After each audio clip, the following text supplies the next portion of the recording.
একমাত্র আমরা দেখেছি যে মা জননী 10 মাস 10 দিন গর্ভে আমার আপনার সবাইকে ধরেছিল, অতি কষ্ট বেদনা সয়েছিল, সেই মা জননী বিনা স্বার্থে একমাত্র ভালোবাসে। তো সেই কথা কবি ছন্দের মাধ্যমে কি লিখছে দেখুন। এই দুনিয়া স্বার্থ ছাড়া কেউ তো কারো না, আর বিনা স্বার্থে ভালোবাসে শুধু আমার মা, শুধু আমার মা, শুধু আমার মা। এই দুনিয়া স্বার্থ ছাড়া কেউ তো কারো না, আর বিনা স্বার্থে ভালোবাসে শুধু আমার মা, শুধু আমার মা, শুধু আমার মা।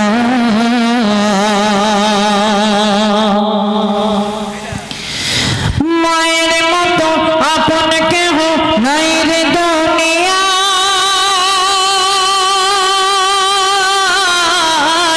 সুখে সুখে দুঃখে দুঃখে থাকে সর্বদা। ও গো মায়ের মতো আপন কেহ নাই রে দুনিয়ায়, সুখে সুখে সুখে সুখে দুঃখে দুঃখে থাকে সর্বদা। কেন মায়ের মনে দুঃখ দিলে, মায়ের মনে দুঃখ দিলে খোদা সইবে না, খোদা সইবে না, খোদা সইবে না। এই দুনিয়া স্বার্থ ছাড়া কেউ তো কারো না,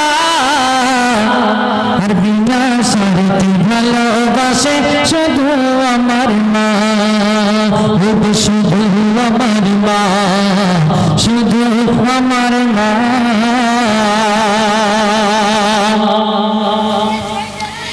কোরআন পাকে আল্লাহ তাআলা করেন ঘোষণা, মা তোমার আসল কাবা, মা ও মদিনা। কোরআন পাকে আল্লাহ তাআলা করেন ঘোষণা, মা তোমার আসল কাবা, মা ও মদিনা। মায়ের সম এই দুনিয়ায় কেহ হয়নি হবে না, কেহ হয়নি হবে না, কেহ হয়নি হবে না। তারপর কবি তার মূল্যবান ভাষা দিয়ে কি লিখছে ছন্দের মাধ্যমে দেখুন। আল্লাহ নবীর পরে সমান শোনো তোমার মা, দয়ার রাসূল মায়ের সেবায় নসিবেন সর্বদা। আল্লাহ নবী পরে সমান শোনো তোমার মা, দয়ার রাসূল মায়ের সেবায় থাকিতেন সর্বদা। মায়ের মতন এমন আপন কেহ হয়নি হবে না, হয়নি হবে না, হয়নি হবে না।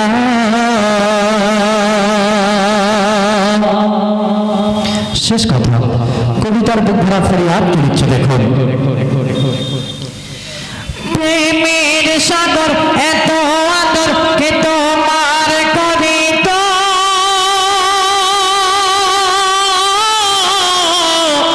হাজার জ্বালা ছেলের তরে সয়ে গণিত। প্রেমের সাগর এত আদর কে তোমার করিত,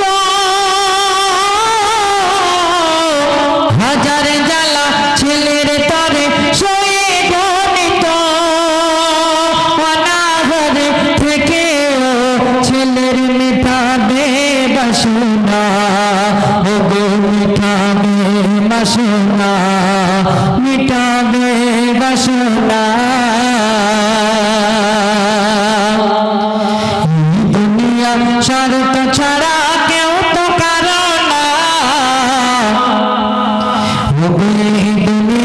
স্বার্থ ছাড়া কেউ তো কারো না, বিনা স্বার্থে ভালোবাসে শুধু আমার মা, শুধু আমার মা, শুধু আমার মা।